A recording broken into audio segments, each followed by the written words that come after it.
War is more than just tanks and missiles. It's a battle for hearts and minds. And in this battle, language is a powerful weapon. Russia knows this. They've weaponized words to control the narrative around their invasion of Ukraine. They're fighting a propaganda war alongside a military one. This isn't new.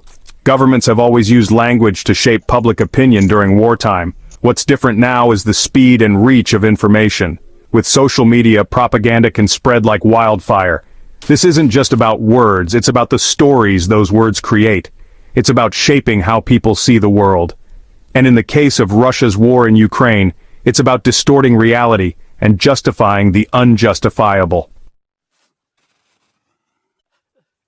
Let's start with the obvious. Russia calls its invasion of Ukraine a special military operation.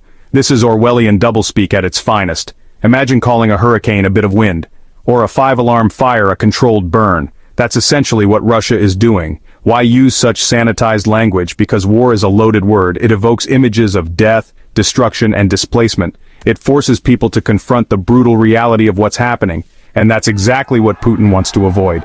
By calling it a special military operation, Russia tries to downplay the severity of its actions. It's an attempt to make the invasion more palatable to its own citizens and the international community. Propaganda often relies on dehumanizing the enemy. This tactic has been used throughout history, from ancient times to modern conflicts. By portraying the enemy as less than human, it becomes easier to justify acts of violence and aggression against them. This method strips away the individuality and humanity of the people on the other side, reducing them to mere symbols of evil or danger. And Russia's war in Ukraine is no exception. The conflict has been marked by a relentless propaganda campaign aimed at dehumanizing Ukrainians. This is not just a battle fought with weapons, but with words and images designed to manipulate perceptions and emotions. One of the Kremlin's favorite tactics is to label Ukrainians as neo-Nazis. This accusation is not only baseless but also deeply offensive, especially considering Ukraine's own history and the diverse backgrounds of its people.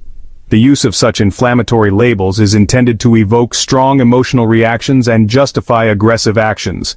This is despite the fact that Ukraine's president, Volodymyr Zelensky, is Jewish and lost family members in the Holocaust.